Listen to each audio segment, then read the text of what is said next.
Bikin nangis, wanita cantik ini dinikahi pengusaha kaya, berharap jadi ratu justru berakhir jadi pembantu. Ternyata,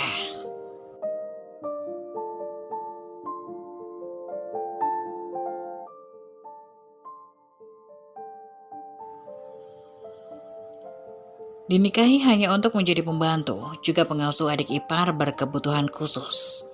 Hana berusaha menjadi istri yang baik, namun suaminya malah berselingkuh, dengan alasan dia tidak bisa memberikan keturunan. Hana sudah mengorbankan karir juga hidupnya. Namun suami dan wanita pelakor itu justru ingin menghabisi Hana.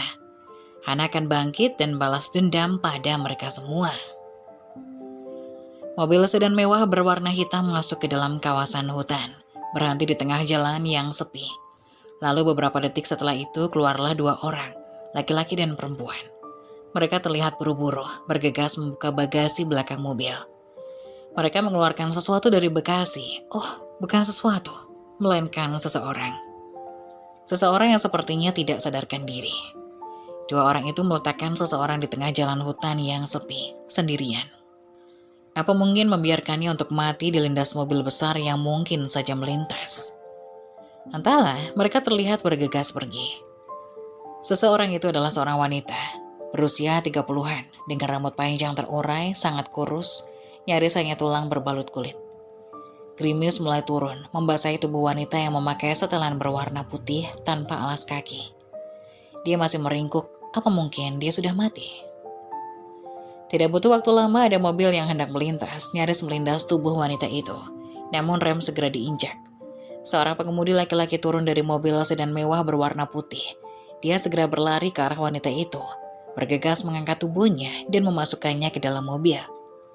Wanita itu adalah Hana, istri sang miliarder kaya, pewaris grup ternama yang bergerak di bidang bisnis kesehatan. Pemilik rumah sakit megah juga pabrik farmasi yang merajai pasar obat di Jakarta. 2 jam sebelum Hana mengalami malam naas itu, dia terlibat perkelahian dengan seorang laki-laki yang tidak lain adalah suaminya, yaitu Adit Wardana, pewaris Wardana Group. Hana marah dan tidak mampu menahan emosinya ketika mendapati suami yang begitu dia cintai dan hormati telah berselingkuh dengan wanita lain. Sudah banyak yang telah dikorbankan, banyak sekali. Namun selama 5 tahun pengorbanannya dan pengabdiannya sebagai istri, seolah Hana hanya sia-sia.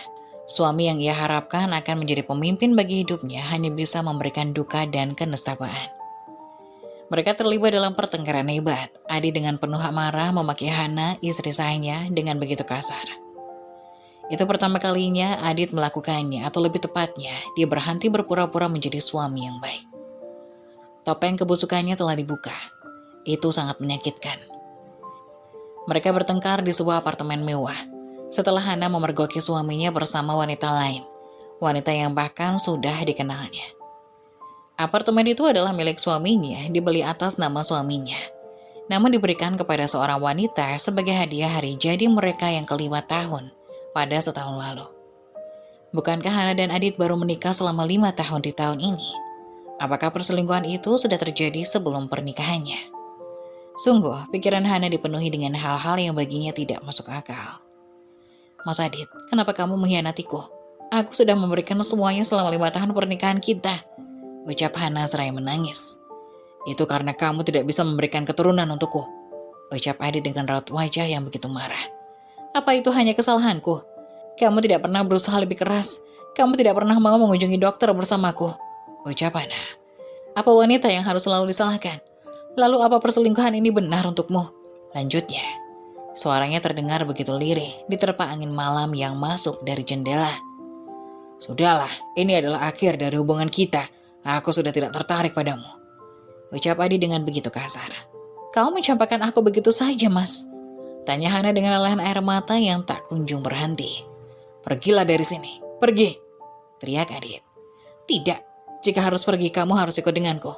Tinggalkan wanita itu, teriak Hana seraya melihat ke arah sosok wanita cantik yang hanya memakai pakaian tidur transparan berwarna hitam, duduk di kursi sofa dengan begitu santainya. Dengan sigap Hana menarik tangan Adit, hendak mengajaknya pergi. Semua ini sungguh tidak adil untuknya. Dia adalah istri yang menemani suaminya mengarungi 5 tahun waktu. Harus dibuang begitu saja dengan alasan tidak bisa memberikan keturunan, sungguh sangat menyakitkan. Tidak, Mas Adit. Kamu tidak bisa melakukan ini pada aku. Ini semua tidak adil. Apa kamu lupa dengan semua pengorbananku? Aku bahkan mengorbankan karir demi menjadi istri dan menantu yang baik. Apa kamu tidak ingat? Teriak Hana yang terus berusaha mengajak Adit pergi dari tempat itu. Mulai malam ini kita bukan lagi suami istri. Lanjut Adit dengan suara tinggi. Tidak, Mas. Kamu tidak bisa melakukan ini. Kamu harus pergi bersamaku. Tolong, tinggalkan wanita itu. Tinggalkan. Teriak Hana yang masih berusaha keras membujuk suaminya. Beberapa saat mereka terlibat dalam tarik-menarik yang cukup sengit. Dengan segala kekuatan yang dimilikinya, Adit mendorong tubuh Hana. Hingga jatuh dan tanpa disangka, kepala Hana membentur pinggiran tembok. Ada darah mengalir dari kepalanya. Adit! Teriak Wulan yang merupakan orang ketiga perusak rumah tangga Hana dan Adit. Adit mulai menyadari perbuatannya. Ada rasa takut yang muncul, apa malam ini telah membunuh istrinya. Istri sahnya yang sudah menemaninya selama ini. Apa dia mati? Dia mati, ucap Adit gugup. Denting suara jam berbunyi, tepat jam 12 malam. Seolah menambah suasana menjadi semakin dramatis. Kita singkirkan dia masih bernafas. Namun tipis, dia tidak akan tertolong, ucap Wulan mengambil kesimpulan seadanya. Apa? Menyingkirkannya? Tanya Adit bingung. Iya, kita harus membuangnya. Apa kamu mau karirmu hancur karena hal ini? Tanya Wulan dengan mata yang tajam, mengintimidasi dan membuat Adit tidak dapat berkutik. Baiklah, ayo kita bawa dia, ucap Adit. Adit mulai ketakutan. Dia dan Wulan bergegas membereskan semua itu. Mereka mengangkat tubuh Hana, membersihkan darah yang tercacar, membuat rencana untuk menyelamatkan masa depan mereka. Adit dan Wulan segera memasukkan tubuh Hana ke dalam bagasi mobil. Malam itu lingkungan apartemen terlihat sepi dan bahkan satpam yang berjaga dengan kebetulan yang aneh tidak ada di tempatnya. Setelah Hana sadar, dia mendapati tubuhnya sudah berganti pakaian dengan pakaian hangat, tertutup selimut tebal di sebuah kamar yang nyaman. Hana yang masih begitu lemah hanya bisa menghela nafas lega. Kepalanya terasa sakit, ada perban menempel di sana. Mungkin itu adalah luka yang dihasilkan dari pertengkaran sengit tadi malam. Samar-samar dia melihat sosok yang sudah tidak asing lagi. Dia adalah Bayu, teman Hana sewaktu masih duduk di bangku kuliah, yang selalu menjadi sahabat setianya hingga saat ini. Ternyata yang menolongnya adalah Bayu, dokter ternama yang memiliki rumah sakit mewah di kota Jakarta. Bayu adalah sahabat yang baik yang tidak pernah berhenti mencintainya, walaupun tidak pernah sedikitpun memiliki ambisi untuk memiliki dirinya. Sungguh cinta yang rumit, hanya bergelut dengan perasaannya sendiri. Sejak hari itu, Hana berniat untuk membalas dendam atas semua ketidakadilan yang menimpanya. Dia akan membuktikan kepada semua orang yang pernah meremehkannya bahwa dia bukan wanita yang lemah, dia bukan benalu yang hanya hidup dari bayang-bayang suaminya. Dia bukan hanya sekedar pengurus rumah tangga yang pantas untuk direndahkan. Sejak malam itu, tekad bulat Hana terbentuk dengan sempurna. Dendam membara terukir jelas di hati dan pikirannya. Dia hanya ingin membalas dendam kepada mantan suaminya yang telah mengkhianatinya secara tidak hormat, dan bukan hanya itu, yang juga nyaris menghilangkan nyawanya tanpa belas kasihan sedikitpun. Suami dan selingkuhannya berkomplot untuk melenyapkannya, entah itu sengaja atau tidak sengaja. Namun dalam nafas tipis yang masih dimiliki Hana, mereka memilih untuk membuangnya daripada menolongnya. Hana adalah gadis cantik, berusia 25 tahun dari keluarga sederhana. Berasal dari salah satu kota yang ada di Pulau Jawa, yaitu Pekalongan. Ayahnya hanya seorang buruh serabutan, sedangkan ibunya pengrajin manik-manik dengan penghasilan kecil. Potret keluarga biasa saja, tidak ada yang istimewa. Kecuali sosok Hana sendiri yang terlahir dengan luar biasa. Hana berhasil mendapatkan beasiswa untuk belajar di Jakarta, Fakultas Kedokteran, seperti cita-citanya yang ingin menjadi seorang dokter hebat, supaya bisa membantu masyarakat kecil yang membutuhkan bantuan kesehatan, di mana semua orang tahu sehat itu mahal, sakit itu menguras tenaga, kekayaan, dan hati. Hana tidak perlu mengeluarkan biaya apapun, uang kuliah, tempat tinggal selama belajar, biaya makan, semua itu ditanggung oleh Wardana Group, perusahaan yang menyediakan program beasiswa, bekerja sama dengan universitas tempat Hana mendapatkan beasiswa. Hana hanya perlu belajar giat, menjadi lulusan terbaik, dan bekerja di salah satu anak perusahaan Wardana Group yang bergerak di bidang kesehatan. Tanpa ragu, Hana menerima beasiswa itu. Dia meminta izin kepada kedua orang tuanya untuk pergi ke ibu kota seorang diri, hanya berbekal keberanian dan tekad yang kuat untuk dapat merubah hidupnya, juga keluarganya. Hana menjalani hari-harinya sebagai mahasiswa dengan sangat serius dan tulus. Hidup hemat sebagai seorang mahasiswa beasiswa. Tidak ada kata gengsi. Untuk memenuhi kebutuhannya selama hidup di Jakarta, dia bekerja paruh waktu di beberapa tempat. Di restoran sebagai asisten koki, di tempat binatu sebagai tukang gosok, di panti jompo, dan beberapa tempat lain. Ya, walaupun kita tahu, mahasiswa kedokteran adalah mahasiswa tersibuk dan terlelah, karena konsentrasinya terpusat pada pelajaran yang begitu banyak dan praktek-praktek melelahkan. Namun walau begitu, dia masih bisa melakukannya. Di hari libur, di waktu luang, bahkan nyaris tidak pernah bermalas-malasan. Siang malam makan dengan cepat, tidur secukupnya. Iya, dia melakukannya. Hal-hal yang orang pikir sebagai sesuatu yang mustahil. Selama 4 tahun, Hana berusaha dengan sangat gigih. Tidak lain adalah pantang menyerah dengan setiap keterbatasan yang ada. Juga rintangan yang harus dihadapi. Belajar dan terus belajar, yang akhirnya membuat dia lulus sebagai predikat lulusan terbaik. Menjadi lulusan terbaik dari ratusan orang yang kebanyakan berasal dari keluarga mapan bahkan kaya. Sebagai lulusan terbaik, Hana tidak perlu susah payah mencari pekerjaan. Dia langsung direkrut oleh Wardana Group, ditempatkan di salah satu rumah sakit yang merupakan anak perusahaan dari Wardana Group, Wardana Hospital. Hana yang memiliki kecantikan alami membuat setiap orang yang melihatnya tertarik. Selain cantik, dia juga begitu santun dan ramah, seperti paket komplit yang semuanya ada di dalam dirinya. Wajahnya memancarkan kecantikan yang nyaris sempurna, matanya bulat, hidung mancung, walau tidak terlalu tinggi. Kulit putih kekuningan cukup bersih terawat dengan postur tinggi, rambutnya panjang sebahu, berwarna hitam pekat alami. Begitu khas wajah Asia yang teduh dan anggun. Jam menunjukkan pukul 9 pagi. Seperti biasa, Hana sudah berada di rumah sakit berjaga di ruang unit gawat darurat. Hana, kamu ikut saya ke Hotel Mawar Indah ya. Saya ada meeting dengan Predir Hermawan. Jangan lupa siapkan semua laporan. Kamu akan menjadi asisten saya hari ini, memberikan laporan sebagai perwakilan dokter. Ucap Pak Wawan, direktur rumah sakit tempat Hana bekerja. Baik Pak, saya akan siapkan semuanya. Ucap Hana sedikit ragu, karena statusnya sebagai dokter magang. Setelahnya, dia terlihat sibuk menyiapkan semua yang sekiranya dibutuhkan. Pukul 10, Hana dan Pak Wawan sudah berada di Hotel Mawar Indah. Mereka akan bertemu dengan Presdir Hermawan, dan ini adalah pertama kalinya Hana bertemu dengan Presdir Wardana Group yang telah memberi beasiswa penuh padanya. Selamat siang Presdir. Sapa Pak Wawan.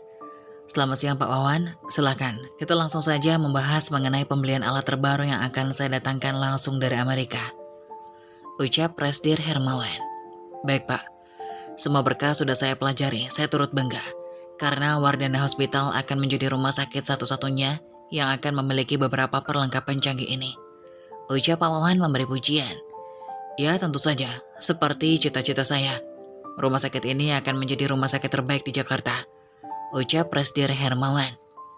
Oh ya Pak, perkenalkan, ini Hana, salah satu dokter yang dulu mendapat beasiswa dari Wardana Group. Dia lulusan terbaik. Hana baru saja menyelesaikan masa koas yang diadakan di rumah sakit kita. Dan sekarang menjadi dokter magang yang juga di rumah sakit kita, Pak. Kebetulan kita bekerja sama dengan kementerian, seperti yang pernah saya sampaikan beberapa bulan lalu. Ucap Pak Wawan seraya mengenalkan Hana. Selesai magang, saya juga berencana untuk meminta Hana menjadi dokter tetap di Wardana Hospital kita, Pak. Banyak pasien yang menyukainya, Pak. Dia sangat multitalenta. Lanjut Pak Wawan yang mengisyaratkan kekaguman secara rinci. Mendengar itu Hana mengolaskan senyum dan menundukkan badan. Oh ya Pak, bagaimana kabar istrimu? Aku dengar istrimu mengalami pendarahan pada kehamilan. Tanya Presdir Hermawan pada Pak Wawan. Benar Pak, istri saya sempat mengalami pendarahan pada kehamilan keduanya. Dia harus istirahat total selama hampir 4 bulan. Saya juga bersyukur karena adanya Hana, dia juga telah membantu merawat istri saya selama masa istirahatnya. Penjelasan Pak Wawan seraya melirik ke arah Hana. Benarkah? Tanya Pak Hermawan terlihat cukup antusias. Iya, selama kuliah Hana sempat beberapa waktu bekerja di panti jompo. Hanya beberapa jam sehari, juga di Wardana Hospital sebagai relawan, mengurus beberapa orang sakit. Jadi dia cukup berpengalaman dalam merawat orang sakit. Dan itu terbukti dengan kondisi istri saya yang semakin membaik, ucap Pak Wawan. Oh ya? Apa mahasiswa kedokteran yang sangat sibuk bisa melakukan itu? Tanya Pak Hermawan dengan wajah tidak percaya. Mungkin bagi mahasiswa lain tidak mungkin, Pak, tapi Hana berbeda. Karena itu juga dia dijuluki tangan ajaib, ucap Pak Wawan yang masih dengan pujiannya. Prasdir Hermawan mengangguk-anggukkan kepala, berusaha mempercayai apa yang Pak Wawan katakan. Syukurlah, jika istrimu sudah membaik, ucap Prasdir Hermawan. Prasdir Hermawan dan tim yang terlibat dalam meeting duduk di bangku dengan meja bulat besar. Prasdir Hermawan duduk berhadapan dengan Hana. Setelah mendengar cerita dari Pak Wawan, Prasdir Hermawan seolah memiliki ketertarikan pada Hana. Prasdir Hermawan berusia sekitar 70 tahun, masih sehat dan bugar. Hari-harinya diisi dengan olahraga rutin dan diet ketat. Semua dilakukan guna menjaga stamina tubuh agar tetap sehat dan segar di usianya yang sudah tidak lagi muda. Rambutnya masih terlihat hitam mengkilap. Itu karena semir rambut yang selalu digunakan rutin setiap 3 bulan sekali, membuatnya terlihat lebih muda dari usianya. Wajahnya cukup tampan, teduh dan karismatik. Bisa jadi saat muda dia termasuk pria tampan yang banyak digilai kaum hawa. Hidung mancung dengan sorot mata tajam, kulitnya masih terlihat kencang di usianya yang sudah cukup tua. Jalannya pun masih tegap. Sungguh idaman bagi semua orang seusianya. Kondisi ekonominya yang termasuk 10 pria terkaya di Asia menurut majalah bisnis, membuatnya bisa melakukan apa saja. Jangankan untuk membuatnya terlihat mudah, mungkin untuk membeli segala hal yang disentuhnya pun bukan menjadi masalah besar. Prasdir Hermawan mengamati Hana dengan begitu antusias. Ada ketertarikan yang muncul dari dalam hatinya. Dia berencana untuk menyelidiki segala hal tentang Hana, gadis cantik yang rencananya akan dijodohkan dengan putra kesayangannya, yang tahun ini akan menggantikannya sebagai Prasdir di Wardana Group. Setelah selesai meeting, Prasdir Hermawan memanggil Pak Wawan untuk menemuinya di salah satu ruang rapat hotel. Prasdir Hermawan terlihat duduk di kursi sofa putih. Sepertinya akan membicarakan masalah serius dengan Pak Wawan.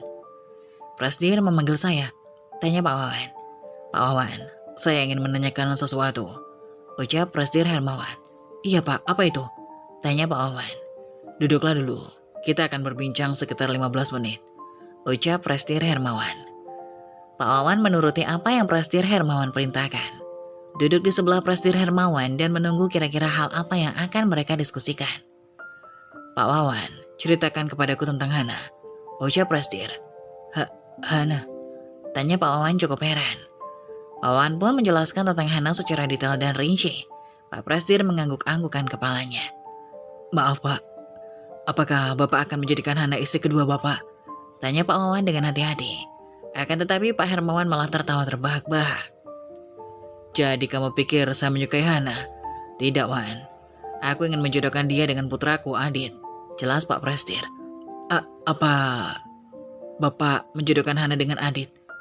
Tanya Pak Wawan tak percaya. Iya, dia adalah gadis yang aku cari untuk menjadi menantuku.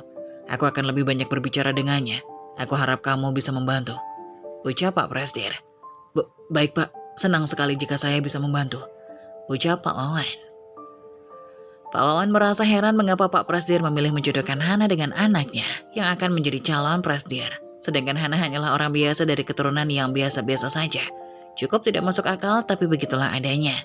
Memang begitu sih, Hana itu multitalenta. Tapi tetap saja, mereka bagaikan langit dan bumi. Pak Wawan diberi tugas untuk memberitahu Hana dan menawarinya mengenai perjodohan ini. Dengan menjadi istri dari anak pemilik Wardana Group, dijamin kehidupannya sudah terlihat cerah. Dia akan berada di jajaran istri-istri orang terkaya di usia mudanya. Apa pantas ditolak? Seharusnya Hana dengan mudah menerima tawaran ini, dan hal ini pekerjaan yang mudah bagi Pak Wawan. Itu yang Pak Prasdir pikirkan. Setelah kembali ke rumah sakit. Hana, jam istirahat kamu temui saya di kantin ya. Ada hal penting yang akan saya bicarakan, ucap Pak Wawan. Baik Pak, jawab Hana singkat. Pak Wawan tak habis pikir, padahal ini adalah pertemuan pertama bagi Hana dan Pak Prasdir. Mengapa Hana seperti bisa memberikan kesan yang mendalam, sehingga akan dijadikan mantu seorang miliarder kaya raya. Pak Wawan berusaha menepis keraguan itu. Bagaimanapun ini adalah perintah dari bosnya. Dia harus bisa menjalankan perintah dengan baik. Dan membujuk Hana bertemu dengan Adit dan kemudian setuju untuk menjadi istri dari calon Prasdir ini. Tak lama kemudian jam istirahat pun tiba. Pak Wawan sudah menunggu di kantin disusul dengan kedatangan Hana. Mereka duduk di ujung kantin dekat jendela. Hana, ada sesuatu yang ingin saya bicarakan denganmu. Namun sebelumnya ada yang ingin saya tanyakan, ucap Pak Wawan dengan hati-hati. Iya Pak, ada apa? Sepertinya ada masalah penting sampai kita harus diskusi berdua di sini, tanya Hana. Iya, karena saya tidak ingin ada yang mendengar percakapan kita. Baik Pak. Oh ya, apa kamu akan langsung pulang setelah ini? Iya Pak, saya sudah menyelesaikan tugas saya. Bagus kalau begitu. Oh ya, saya akan menanyakan sesuatu. Hana, apa kamu sudah mempunyai kekasih? Atau calon suami? Tanya Pak Wawan. Mendengar pertanyaan itu, Hana mengernyitkan dahi. Ini bukan masalah penting tentang pekerjaan, tapi ini masalah pribadi. Maaf Pak, kenapa Bapak menanyakan masalah pribadi saya? Tanya Hana. Dari wajahnya terlihat kebingungan dan ada rasa takut. Pria parubaya yang ada di hadapannya itu berusia sekitar 40 tahunan, dengan berpawakan pendek, hidungnya tidak terlalu mancung. Iya, persis bapak-bapak pada umumnya yang memiliki perut buncit. Hana pun berpikir apa Pak Wawan diam-diam menaruh hati padanya. Padahal Pak Wawan sudah memiliki istri yang cantik berwajah bule karena ada keturunan Belanda. Dalam hati, Hana pun bertanya-tanya sendiri. Terlihat dari wajahnya Hana, Pak Wawan pun mengetahui kekhawatiran Hana. Jangan berpikir yang tidak-tidak. Saya menanyakan ini bukan berarti saya menaruh hati padamu. Sama sekali tidak. Saya hanya ingin mengenalkan kamu dengan seseorang, bibit unggul pastinya, yang akan membuat kehidupanmu menjadi lebih baik. Begitu penjelasan Pak Wawan. Mendengar penjelasan itu, Hana pun menghela nafas lega, karena ketakutan dan kekhawatirannya tidak terjadi. Saya belum memiliki kekasih, Pak, dan sepertinya masih lama untuk memikirkannya. Saya hanya fokus pada pekerjaan saya dan ingin mengangkat derajat orang tua saya dulu, Pak. Apalagi saya baru menyelesaikan tugas koas saya. Saya masih harus berjuang, Pak, ucap Hana yakin.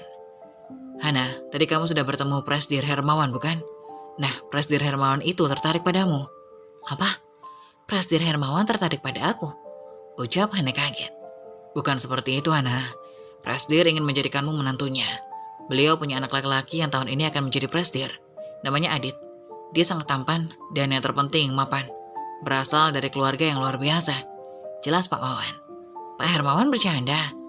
Bukannya kami baru saja bertemu, dan itu pun hanya pertemuan singkat. Tanya Hana terheran-heran. Saya juga tidak mengerti, Hana.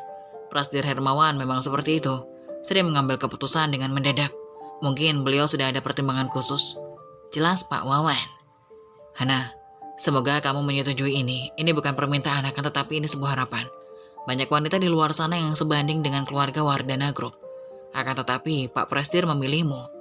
Mereka adalah keluarga kaya raya. Kamu akan dijadikan Cinderella nantinya. Tapi Pak, saya dan Adit belum pernah bertemu. Dan seperti sangat sulit. Apalagi saya tidak memandang pria dari segi kekayaan apapun. Yang terpenting dia memiliki hati yang baik, setia, bekerja keras, dan bertanggung jawab. Hana, kamu harus ingat ini adalah kesempatan emas bagimu. Kamu akan menjadi nyonya muda, hidup tanpa bekerja keras. Kamu tahu untuk menjadi dokter itu perjalanannya masih sangat panjang. Apalagi sekarang kamu masih magang. Saya harap kamu mempertimbangkan hal ini dengan baik, ucap Pak Wawan. Tak lama kemudian, mata Hana tertuju pada pria yang memakai jas abu-abu masuk melalui pintu kantin dan berjalan menuju ke arah mereka. Pria itu sangat tampan seperti yang didambakan oleh Hana di dalam mimpinya. Hana, kamu sedang melihat apa? Tanya Pak Wawan. Akan tetapi saking terpesonanya Hana, ia tidak menjawab. Pak Wawan pun mengikuti kemana arah mata Hana memandang. Dan ternyata, Hana, ini benar-benar sesuatu yang luar biasa. Itu adalah Pak Adit, putra mahkota Wardana Group. Apa Pak? Pria tampan itu Pak Adit? Tanya Hana tak percaya. Pak Wawan langsung mendekati Pak Adit untuk menyapanya. Selamat siang Pak Adit, ucap Pak Wawan menyapa. Siang Pak Wawan, jawab Pak Adit. Pak Adit sedang apa di sini? Tadi Papa minta saya buat melihat kesiapan penerimaan alat kloter pertama yang akan datang besok, ucap Pak Adit. Oh ya, kebetulan di sini saya akan memperkenalkan rekan saya yang ada di sini, yaitu dokter magang terbaik di rumah sakit ini, ucap Pak Wawan melihat kesempatan emas di depan matanya. Baiklah, duduklah di sini Pak bersamaku, ucap Pak Adit. Hana, sini. Pak Wawan melambaikan tangan memanggil Hana. Hana pun terlihat bingung, akan tetapi akhirnya dia memahami maksud dari Pak Wawan yang menyuruhnya untuk mendekat. Kemudian Hana pun datang menghampiri Pak Wawan dan Adit. Pak Wawan dan Hana pun duduk tepat di hadapan Adit. Kali ini, Hana bisa melihat dengan jelas wajah tampan Adit dari dekat. Pak Wawan pun menjelaskan kepada Pak Adit bahwa Hana adalah dokter magang yang sangat cerdas dan multitalent. Adit dan Hana pun mulai saling memperkenalkan nama sambil berjabat tangan. Beberapa saat Adit terlihat seperti mengamati Hana, kemudian tersenyum. Saat itulah yang membuat jantung Hana semakin berdegup kencang melihat senyum seorang laki-laki yang akan menjadi pendamping hidupnya. Papa saya sudah menceritakan semuanya tentang Hana, senang bisa bertemu di sini, kata Adit. Kemudian mereka pun berbincang-bincang ringan. Tak lama Pak Wawan pun sengaja berpamitan dengan alasan tertentu, padahal hanya ingin meninggalkan mereka berdua. Dalam masalah mencari istri, Adit tidak memiliki kriteria khusus, yang terpenting wanita itu bisa mengerjakan pekerjaan rumah dan mengurusnya. Adit hanya bisa menurut kepada pilihan papanya, karena dia termasuk anak yang berbakti. Adit, kamu tahu pasti kan tentang penyakit Lala adikmu itu? Lala terkena penyakit Down syndrome. Maka dari itu papa berpesan kepadamu, jika tidak bisa mendapat perawatan yang tepat, maka kamu harus mencari istri yang tepat yang bisa merawat adikmu dengan baik. Ucap Pak Presdir Hermawan. Apa harus seperti itu, Pak? Kita bisa mencari perawat terbaik buat Lala yang bisa merawatnya, membantunya dalam segala hal, bermain dengannya. Kita bisa mencari orang itu apalagi dengan gaji yang besar. Ucap Adit. Apa kamu tidak ingat perawat terakhir kita seperti apa? Dia lalai dalam menjaga Lala. Apa kamu ingin hal itu terjadi lagi? Namanya perawat itu hanya sekedar perawat, beda dengan keluarga sendiri. Ucap Tasya Wardana, istri dari Pak Hermawan. Kenapa tidak ibu saja menjaga Lala? Ibu kan ibu kandungnya. Ucap Raisya Wardani, adik dari Adit Wardana. Raisya, kamu kan tahu sendiri, ibu itu sibuk. Harus mengikuti rapat mingguan, arisan dengan perkumpulan ibu-ibu sosialita. Ibu sangat sibuk, tidak ada waktu. Ucap Nyonya Tasya. Kenapa tidak kamu saja? Tanya Nyonya Tasya kepada putrinya. Raisya, ibu tidak salah. Ibu tahu sendiri kan, Raisa sibuk kuliah. Harus pergi sama teman-teman dan kegiatan kampus lainnya. Bisa gila Raisa jika harus menjaga Lala. Ucap Raisa ketus tapi sedikit manja. Abang aja tuh, itu udah keputusan yang tepat ayah.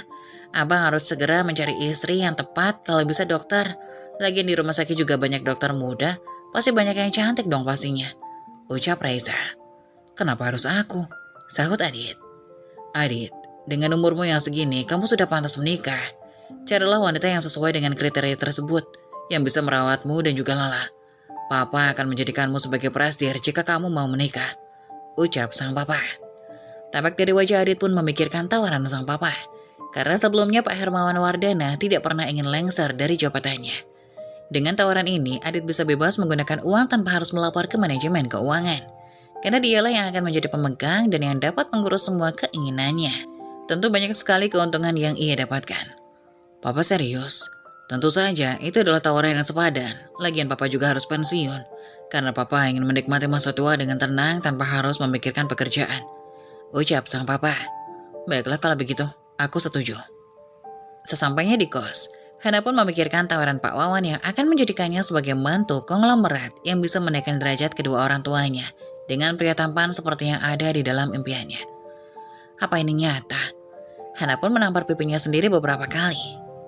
Ah, sakit. Ternyata dia tidak bermimpi karena pipinya merasakan sakit. Sesuatu yang nyata walau terdengar tak mungkin. Ada perasaan tertarik pada Adit padahal baru pertama kali bertemu. Kesan pertama dengan melekat di hati dan pikirannya. Akan tetapi, Hana merasakan ada sesuatu yang aneh, tapi dia berusaha menepis pikiran buruknya. Dan mencoba berpikir positif, mungkin saja ini sudah jodoh dari Tuhan. Pagi ini Hana datang ke kantor lebih awal untuk memberi kabar baik kepada Pak Wawan tentang keputusannya. Pak Wawan, teriak Hana memanggil Pak Wawan sambil berlari kecil ke arah Pak Wawan. Iya Hana, ada apa? Tanya Pak Wawan kemudian menghentikan langkahnya. Saya bisa minta waktu Pak Wawan sebentar? Tanya Hana. Tentu, mari ke ruangan saya. Sambil mengarah ke ruangan direktur. Sesampainya di ruangan Pak Wawan, ia duduk di kursinya dan mempersilahkan Hana untuk duduk. Silakan Hana, apa yang ingin kamu diskusikan? Saya sepertinya menerima tawaran Bapak. Jawab Hana malu-malu. Yaps, Hana, itu jawaban yang tepat. Sesuai dengan harapan saya. Saya akan segera memberitahu Pak Hermawan. Kemudian Pak Wawan berencana untuk segera memberitahu Pak Hermawan dengan keputusan ini. Setidaknya, dia mendapat kepercayaan atas perintah yang dilakukan Pak Wawan kepada Pak Hermawan. Hari ini Adit akan mengajak Hana untuk mengunjungi rumahnya bertemu dengan keluarga Adit. Sesampainya di gerbang rumah, Hana terpesona dengan pemandangan dari luar yang membuat dadanya berdegup kencang karena ia semakin gugup. "Kamu gugup?" tanya Adit yang mengetahui karena terlihat dari wajah Hana. "Tidak perlu khawatir Hana, tenang saja. Ini juga kan keputusan papa. Jadi kamu tak perlu ada yang dikhawatirkan." Sesampainya di ruang tamu, Hana pun terkesima melihat isi rumah yang luas dan besar itu dengan susunan interior yang sangat bagus, membuat takjub siapapun yang memandangnya. Adit pun menjelaskan tentang sifat keluarganya satu persatu yang memiliki sifat ramah dan banyak bicara. Kemudian Hana menunggunya di ruang tamu, sedangkan Adit menemui papa dan ibu serta adik-adiknya untuk memberitahu bahwa Hana telah sampai. "Ibu, Hana telah sampai." Adit menghampiri ibunya yang sedang sibuk merias wajahnya di depan kaca besar di dalam kamarnya. "Adit, putra kesayangan ibu. Baiklah, ibu sudah siap. Bagaimana penampilan ibu?" tanya Nyonya Tasya. "Ibu selalu cantik setiap hari," jawab Adit. "Baiklah, terima kasih sayang. Segera hampiri papamu di ruang kerjanya ya. Ibu akan menemui Hana." Adit pun menuju ke arah ruang kerja papanya yang kemudian bertemu dengan adiknya Raisya. "Abang, di mana Kak Hana? Aku akan menemuinya," tanya Raisya. "Calon kakak iparmu sudah ada di ruang tamu. Segeralah hampiri dia," ucap Adit. "Baiklah, aku akan ketemu calon kakak iparku dan aku akan mengetesnya. Semoga dia sesuai dengan yang aku inginkan," ucap Raisa sambil berlari ke ruang tamu. Sesampainya mereka di ruang tamu dan berkumpul, mereka pun mengobrol sambil tertawa gembira. Saking asiknya ngobrol, Raisa lupa dengan ujian kecilnya. Bahkan dia sudah terlalu menyukai Hana karena sama-sama menyukai squishy dan juga idol K-pop. "Wah, kalian langsung akrab ya?" tanya Adit yang tiba-tiba datang menghampiri mereka. "Bang, ternyata Kak Hana menyukai apa yang aku suka. Jarang sekali kan orang dewasa yang suka squishy. Ibu saja selalu memarahiku kalau aku mengumpulkan squishy, sepertinya kami sefrekuensi," ucap Raisa dengan antusias. Adit pun hanya tersenyum melihat adiknya bahagia. "Kita langsung ke tempat makan saja yuk, Pak." "Ayo Kak, aku sudah sangat lapar sekali. Aku sengaja tidak makan siang karena ingin makan bersama dengan calon kakak iparku ini," ucap Raisa. "Terima kasih Raisa, aku juga sangat merasa dihargai," kata Hana sambil tersenyum. "Tenang saja, sepertinya kita punya hobi yang sama. Kita akan cocok tinggal di rumah ini," ucap Raisa sambil mengeripkan mata. Mereka pun berjalan ke ruang makan yang cukup luas itu. Ada Lala juga di sana. Terlihat Hana sedang menyelami semuanya. "Hai Kak Hana, aku Lala, aku adik bungsunya Bang Adit. Kakak cantik tapi cantikan aku," ucap Lala. "Lala emang seperti itu, dia tidak mudah dekat dengan orang baru. Sepertinya kamu akan agak lama bisa akrab dengannya," ucap Nyonya Tasya. Baik Nyonya," jawab Hana. "Tak usah panggil Nyonya, panggil Ibu saja. Kamu juga sudah menjadi bagian dari keluarga ini," kata Nyonya Tasya. Baik Bu," jawab Hana gugup. Melihat banyak sekali menu yang ada di meja membuat Hana takjub. "Apa ini semua ibu yang masak?" tanya Hana. Kemudian Raisa tersedak mendengar ucapan Hana dan segera minum air putih yang ada di gelas di hadapannya. Ibu gak bisa masak. Di rumah ini gak ada yang bisa masak Kak. Kami semua selalu pesan makanan yang ada di restoran bintang 5. Yang bisa masak cuma pembantu yang pertama. Tapi dia pulang kampung karena anaknya sakit. Gak tahu kapan bakal balik lagi," ucap Raisa. "Kamu suka yang mana Hana?" tanya Adit. "Aku nggak milih-milih makanan, aku suka semuanya," jawab Hana. "Bagus, tidak merepotkan seperti ibu yang pemilih dan harus menjaga pola makannya," ucap Raisa sambil menatap ke arah ibunya. Setelah seminggu kemudian, acara pernikahan pun digelar dengan sangat mewah dan meriah. Para petinggi perusahaan dari kalangan manapun pun datang ke acara pernikahan keluarga dari Pak Hermawan Wardana. Tak ada kecurigaan yang terlihat dari gerak-gerik keluarga kaya raya ini. Semua berjalan dengan lancar. Pasangan yang serasi ya. Istrinya cantik, suaminya juga tampan, kata para tamu undangan. Banyak yang memimpikan bisa bersanding dengan seorang Adit Wardana, anak pertama dari keluarga Hermawan Wardana yang memiliki perusahaan di bidang kesehatan. Akan tetapi, suatu kebanggaan bagi Hana bisa menjadi istri sekaligus menantu dari keluarga Wardana Group. Setelah sebulan menikah, Hana ingin bekerja kembali ke rumah sakit. Akan tetapi dicegah oleh Nyonya Tasya. Karena peraturan di keluarga ini, sekarang istri tidak ada yang boleh bekerja keluar, hanya boleh di dalam rumah saja. Hana begitu kecewa dengan peraturan di rumah itu. Ia juga menyesali nasibnya, yang ia bayangkan akan indah justru berubah layaknya di neraka. Hari demi hari, ia lewati dengan penuh keterpaksaan. Ia berharap suatu hari nanti, nasib dan keluarganya bersama Adit akan berubah menjadi lebih baik. Hingga malam naas itu pun terjadi pertengkaran dengan suaminya karena tertangkap basah selingkuh karena alasan yang tidak bisa diterima. Hingga dengan kejamnya mereka membuangku di tengah hutan, mengharapkan kematianku untuk menutupi kejahatan mereka.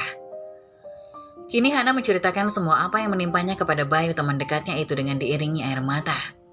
Aku tak tahu apa salahku hingga semuanya berakhir seperti ini, kata Hana sambil menangis. Aku turut berduka dengan apa yang menimpamu, Hana. Lalu apa rencanamu selanjutnya? Apa yang bisa kubantu? Kata Bayu tulus kepada Hana. Terima kasih Bayu. Aku tak akan membiarkan mereka melakukan ini padaku tanpa perlawanan. Aku akan buat mereka semua menyesal dengan apa yang mereka lakukan padaku. Mereka harus membayar mahal semua yang aku derita. Kebencian Hana kini sudah memuncak. 3 hari kemudian saat Adit berangkat ke kantor, ia merasa aneh dengan semua karyawannya di rumah sakit. Mereka seakan memandang ke arah Adit dengan tatapan yang tak biasa. Sesampainya Adit di ruangannya, ia mendapati telepon dari selingkuhannya. Halo, ada apa sayang? Pagi-pagi gini kamu udah kangen aja, kata Adit. Ini gawat mas, kamu udah lihat berita belum? Apanya yang gawat? Emang ada apa? Kamu lihat aja sendiri mas, kata wanita itu. Adit shock bukan main saat ia membuka media sosial. Ada pemberitaan tentang Hana yang ia kira sudah mati di hutan, ternyata berhasil selamat dan membuat pemberitaan bahwa Adit Wardana, pemilik perusahaan Wardana Group, merencanakan pembunuhan berencana kepada istrinya sendiri. Dan sekarang kasus ini viral dan sedang ditangani pihak kepolisian. Mas, bagaimana ini? Aku gak mau kebawa-bawa kasus kamu ya. Aku gak mau masuk penjara mas, kata wanita selingkuhan Adit itu. Kamu kira aku mau masuk penjara? Terus gimana ini mas? Kita harus tenang. Selagi tidak ada bukti dan saksi, rahasia kita aman, biar aku hubungi pengacara aku untuk menyelesaikan kasus ini, kata Adit dengan suara sedikit panik. Tak lama, surat pemanggilan Adit dari kepolisian datang. Adit dilaporkan dengan kasus KDRT dan pembunuhan berencana. Surat itu membuat Adit semakin gak karuan, hingga berita itu viral dan menyebar, dampaknya pun hingga ke telinga keluarga Adit. Semua ikut menyalahkan dan mempertanyakan bagaimana semua ini bisa terjadi. Akhirnya, kasus ini sampai ke persidangan. Pembelaan demi pembelaan terlontar dari pengacara Adit untuk mengembalikan reputasi perusahaan Wardana Group dan membebaskan Adit dari dakwaan pengacara Hana. Namun hingga akhirnya rekaman CCTV di apartemen saat Hana dimasukkan ke mobil dengan keadaan tidak sadarkan diri oleh Adit dan hasil visum rumah sakit menjadi bukti kuat dan membuat Adit tidak bisa lagi berkutik di pengadilan. Adit pun dijatuhi hukuman penjara bersama selingkuhannya itu dan sekarang nasib perusahaan Wardana Group terancam bangkrut. Akibat berita rencana pembunuhan Adit dan selingkuhannya itu yang membuat ekstabilitas perusahaannya menurun. Itulah karma yang harus diterima atas kelakuan Adit kepada istrinya Hana.